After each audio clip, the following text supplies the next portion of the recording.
Bells Hells battle in the skies, and Chetney embarks on a quest of personal discovery. Let's get into it. Today's video is sponsored by Broken Anvil Miniatures. We pick up right where we left off with that thrilling cliffhanger of Imogen messaging her mother. Imogen immediately wakes up Laudner and tells her what happened, and then decides to send her mother another message. Send a message. Okay. Are you all right? Where are you? Are you... Is there... Where have you been?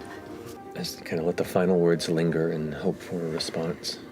The anxiety begins to build and fear that might be the last of it. Then you hear her voice come through again. I'm fine, Imogen. I'm sorry.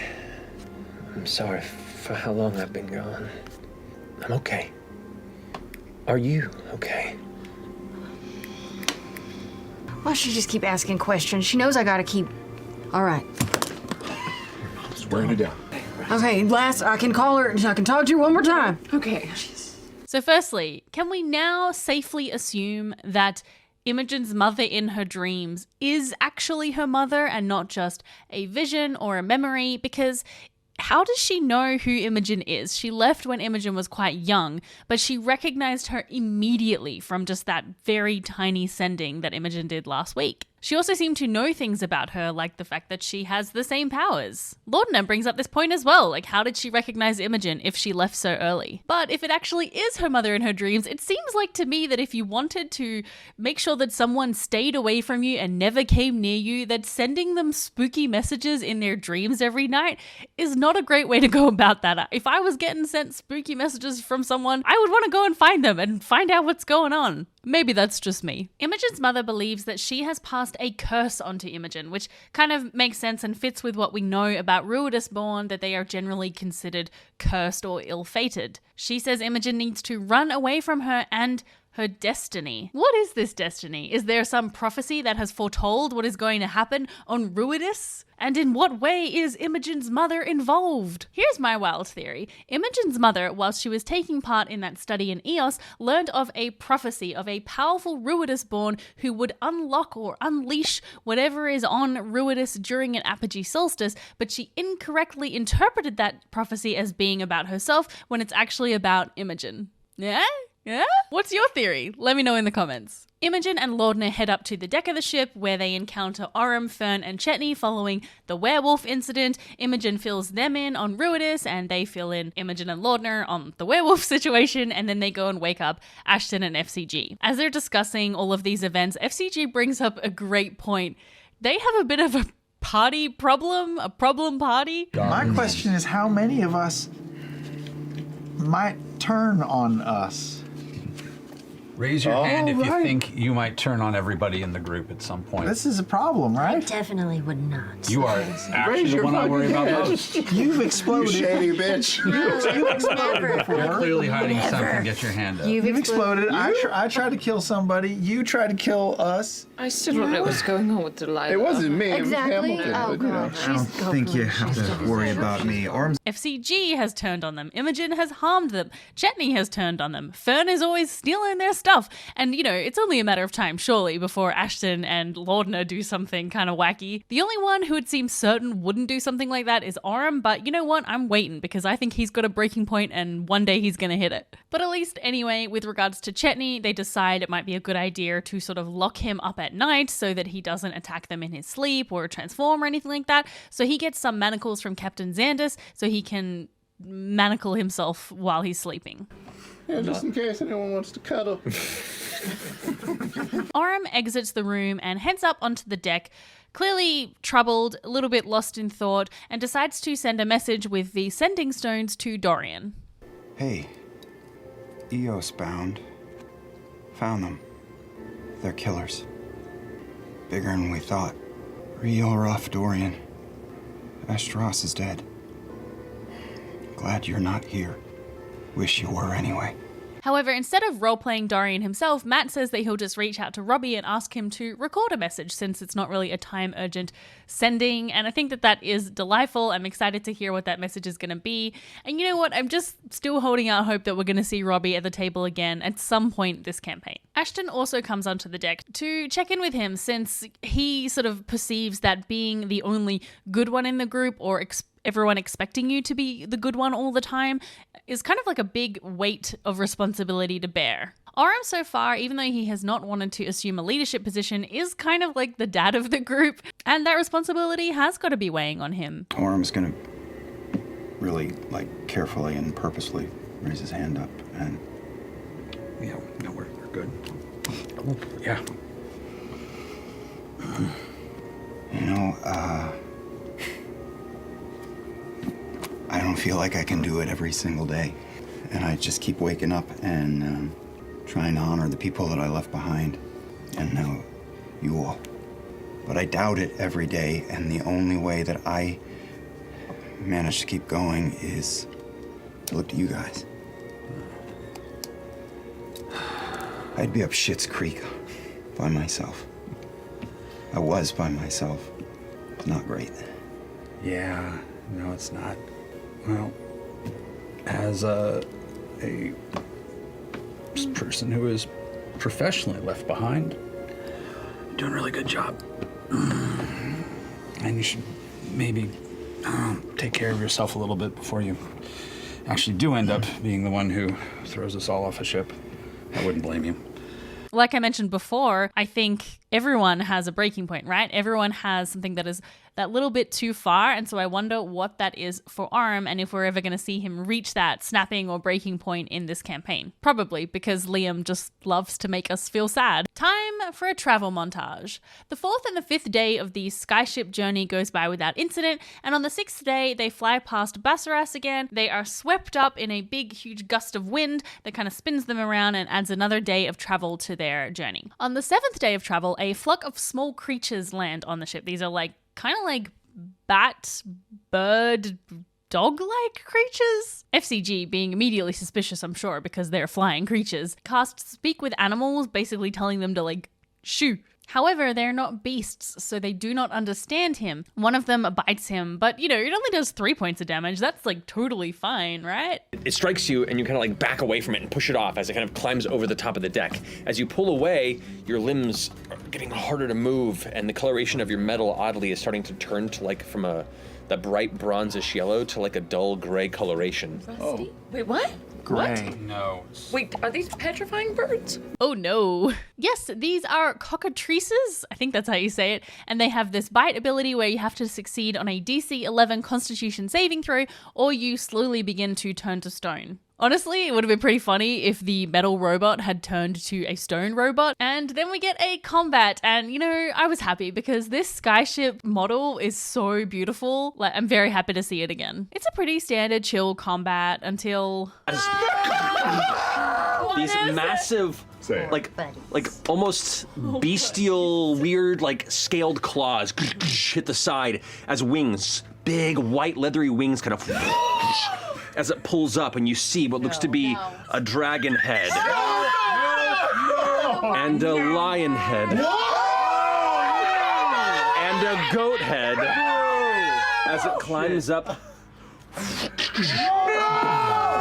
onto the ship right there. By the way, Ronan picked this. Ronan is Travis and Laura's quite young child, so it's very adorable that he chose this creature for them to fight. A chimera is a... Wait, just let me know.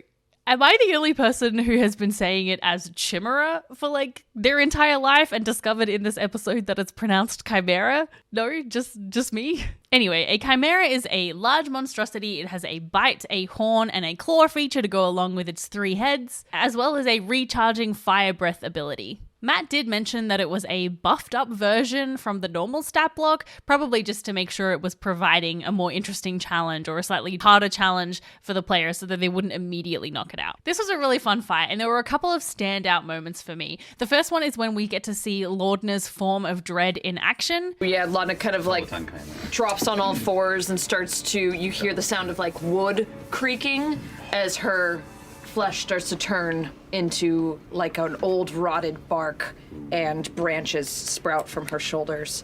And That's cool! What? that is cool. I love how Marisha is taking elements of the Sun Tree and incorporating those into her warlock powers. I think it's a really fantastic way of showing how Laudna is grappling with her past, perhaps coming to terms with what happened, and trying to reclaim it and make it something powerful and hers. I just think it's really neat, and yes, Marisha, incredible. And we also saw a new spell from Imogen. She closes her eyes and opens them back up, and they're bright red. Ooh, what? And as she just closes her eyes to all of it, she puts her hands to the side of her head, and next to her, a red entity starts to form. Okay. You all watch as this odd little pocket in the air just kind of seems to flare like a spiral of red energy, and as it empties outward, this creature pulls through, made of like red materia. Looks humanoid, but it's not fully there. It just kind of like wisps of red energy. This appears to be the spell Summon Aberration, specifically a star spawn, because of the Whispering Aura ability that it displayed, but I think it's been reflavored slightly to suit Imogen's ruidous powers. I'm really enjoying that we're seeing more and more of Imogen's power being influenced by the moon, and it's going to be fun, I think, moving forward to see how her spells are reflavored to reflect that. And Fern gets the killing blow.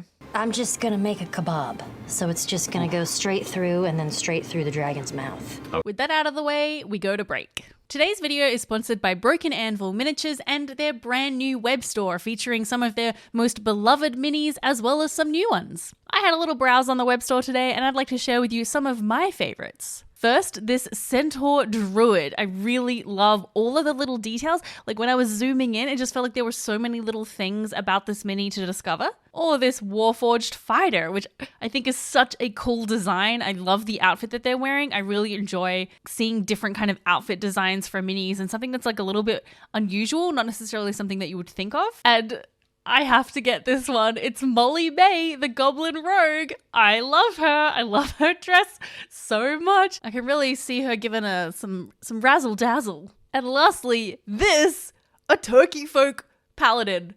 So cool. Very thematic for this time of year. Yeah, I mean, what else can you say? It's a turkey paladin. Plus, Broken Anvil Minis also has a campaign going right now called Forged, where you can pick up a huge assortment of beautiful minis. They are 28mm, they're pre-assembled, and they come with a bunch of 5e content. There are dozens of free and purchasable extras waiting to be unlocked, so if you want to get your hands on like a big stack of minis all at once, this is the place to do it. Links to Broken Anvil's web store and also the Forged campaign are in the description. Back to the video. On the next day of travel, they reach the jungles of Aishanador, the home of the Gorgonite, and a storm rolls in. This felt very cozy, just seeing all of the rain and the storm sounds. Unfortunately, though, because of this storm, they have to head down to avoid it. Oh, they have to head down and hang out above the jungle, hey? That's very convenient. It does mean that they lose another day of travel. But as we find out, they're going to spend probably several days here. The party discuss how they're supposed to find the Gorgonite. We don't know where we're going in the jungle, just that we're going to the jungle? No, the instructions were to land in the jungle and then howl. And the Gorgine will find you. Chetney is excited at the prospect of learning more about his powers, perhaps unlocking some new ones, but Laudna brings up a great point, which is a little concerning, which is like, if Chetney was impacted by the ruinous flare, does that mean that all of the other were creatures here are also going to be impacted by it? But they decide that it's worth the risk because who knows when they're going to come back here. And we want more Chetney storyline. He's always been quite guarded about his past, but he does open up a little bit this episode and talk about how it was that he became a werewolf. I was just trapping for food in the Savalier Wood. I made my way south out of Uthodurn, and so I was just living, doing my own surviving. So then would that werewolf be in trouble for spreading it since they bit you? Oh, I killed that werewolf. How? Chetney killed the wolf by trapping it in a snare, and then it turned back into a human, which is when he realized that it was a werewolf, and that wolf was being hunted by others. These others are the ones that took Chetney in and helped him learn about his werewolfness, but for some reason it didn't go well, and he was either cast out or sent away.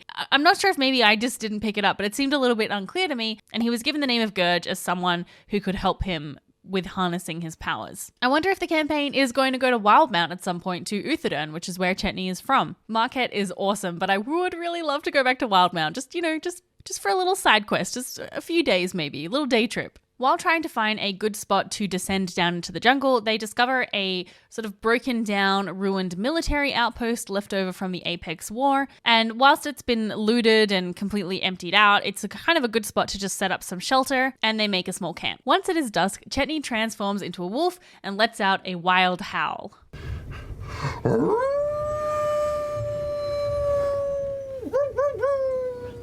All right. Class. Unfortunately, though, this does not seem to be enough. Travis did not roll particularly well, and they wait for about an hour and they hear nothing in response. So this time, everybody pitches in to help, and Fern even uses her wild shape to turn into a werewolf.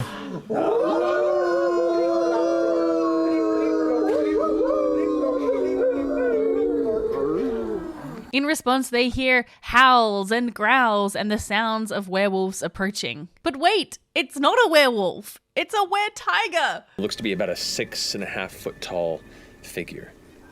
It steps through, and you can see what looks to be dark gray-brown hide armor. The cloak itself is a jet black coloration. And beneath the hood, you can see what looks to be the snout of a deep red-orange tiger. Deep red-orange tiger? There's a were-tiger. What? Tiger. This were-tiger is Divashila, which is the name that Chetney was given by Ajit Dayal, but there are others there as well. There's a were-panther, a were-boar, 2 werewolves, and a were-bear. There bear. Oh, thank you. Oh, thank you. Divashila demands proof that Chetney is a lycanthrope, so he transforms quite dramatically. And then whilst Divashila and Chetney are talking in their lycan forms, all I could think about was Batman. Your ship will be fine to stay here. Yes, we'll communicate when our return will be.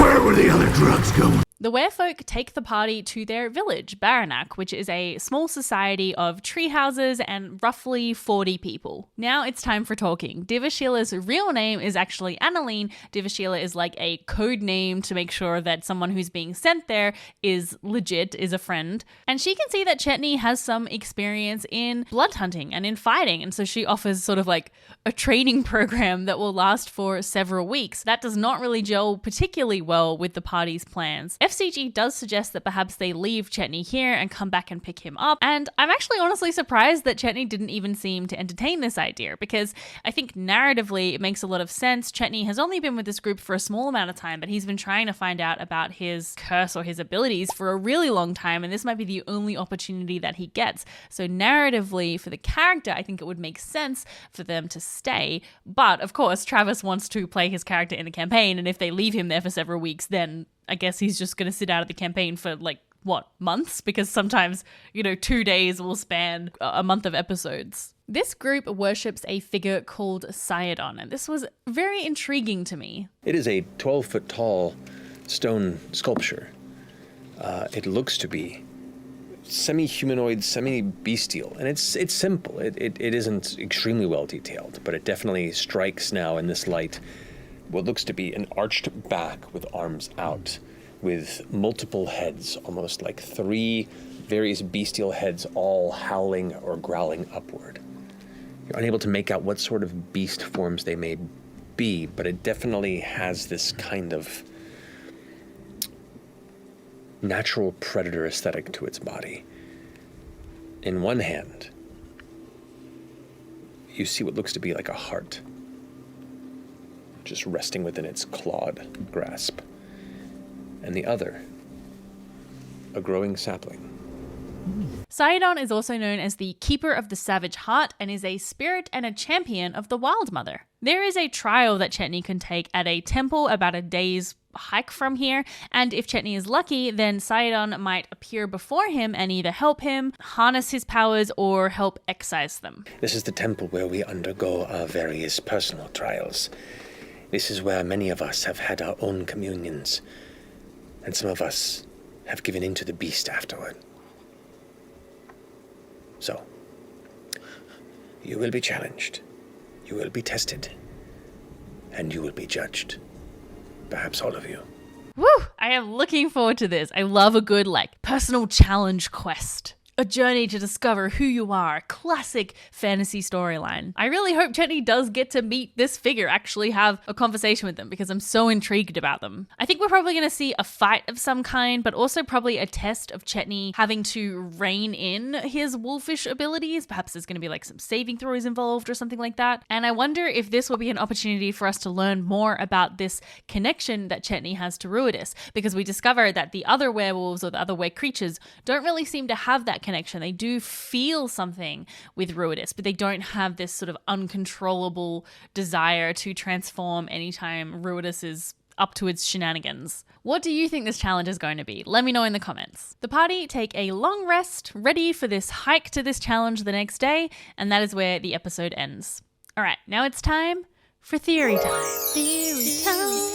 This is a theory from the comments that I really like, and it's about the poison that Odahan uses that stops people from being resurrected. So Draco Wolf says, my thoughts about the poison is that it's potion made with the extract of the Luxon beacon, like the potion of possibility. One of the assets of the beacon is that those who are tethered to it, their souls reincarnate into another body rather than going to the outer planes. What if that's what's going on with the poison and is why they're having a hard time resurrecting people, because you're looking in the wrong plane to collect the soul? So we know that Odahan and her assassins are already utilizing Dunamancy technology, because we saw her use that sort of magical backpack that looked kind of like a jetpack to trigger the Echo Knight abilities, where she could use this Dunamantic magic. So it stands to reason that they are experimenting with other ways of using Dunamancy. And since the Luxon beacon, its whole purpose is to capture souls, they absolutely could have extracted something from that to trap souls somewhere. It really makes me wonder what would happen if the Kryn dynasty caught wind of this, or if there's any chance at all that they could be involved. What do you think of this theory? Maybe we'll see it play out at some point. Unfortunately, we have to wait several weeks before the next episode of Campaign 3 because the Mighty Nine two-shot is coming up next week. I will, of course, be doing breakdowns of those episodes, so keep your eyes peeled. Plus, I do a pre-Critical Role hangout party every week on Twitch on Thursday nights before the episode airs, and so we're going to be doing a special Mighty Nine edition where we're going to be reminiscing about Campaign 2 and talking about all of our favorite moments. And if you're waiting for more Critter content while we wait for Campaign 3 to come back, I just launched a Campaign 1 breakdown series, so click here to watch that video. And don't forget to subscribe so you never miss a video. Thank you to Broken Anvil Miniatures for sponsoring this video, and a big thank you to my patrons and YouTube members. Welcome to new patrons William, Carty, Baronby, Solana, Don, and Chet, and a special thank you to Yasha, Admiral, Mark, Tony, Rob, Gemini, and Chad. And until next time, bye!